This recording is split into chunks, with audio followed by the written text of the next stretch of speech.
Bonsoir et bienvenue au club des explorateurs de l'imaginaire ludique.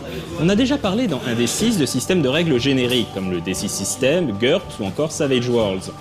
Et puis parfois sort un jeu qui ne se destine pas forcément à devenir un système générique, mais séduit tant les rôlistes qu'ils se voient décliner à toutes sortes d'univers. C'est un peu ce qui est arrivé à Apocalypse World. Apocalypse World, comme on pouvait s'en douter au vu du titre, dépeint un monde post-apocalyptique dans la lignée de Mad Max ou Fallout. On retrouve donc l'imagerie habituelle du genre, plaine désertique, gang de la route, enclave dirigée par des tauliers, etc.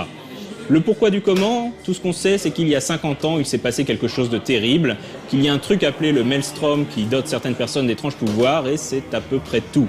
Tout le reste, c'est au meneur de jeu, le maître de cérémonie, et aux joueurs de le créer ensemble au fur et à mesure.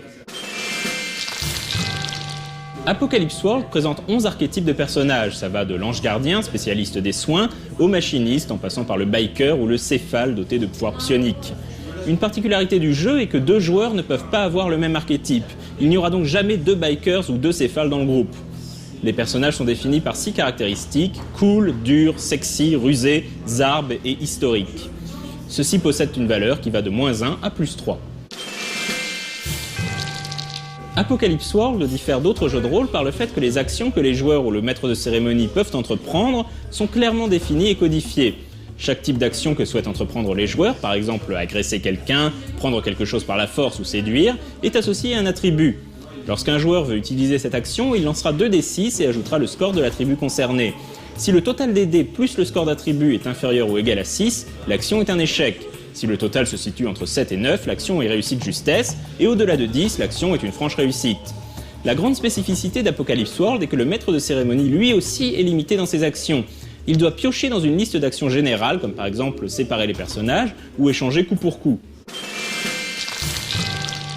Apocalypse World est un jeu étonnant, qui propose une manière assez unique d'appréhender le jeu de rôle. Il s'est rapidement vu décliner sur d'autres types d'univers et d'ambiances. Monster Hearts, par exemple, propose des univers inspirés de littérature romantique fantastique pour midinette, comme Twilight, Warm Bodies ou Sublime Créature. À vous les amourettes adolescentes entre vampires et loups-garous. On ne peut pas reprocher à ce cadre de jeu de manquer d'originalité. Dungeon World, de son côté, propose d'appliquer le système Apocalypse World aux classiques quêtes d'Heroic Fantasy, avec trésors et donjons. Bref, Apocalypse World est un jeu qui n'a pas fini de nous surprendre et qui devrait connaître une belle carrière. Preuve de son succès, il a été fait Grog d'Or 2013 par le guide du rôliste galactique. Quant à moi, je vous dis à dans 2 semaines, et d'ici là, jouez bien!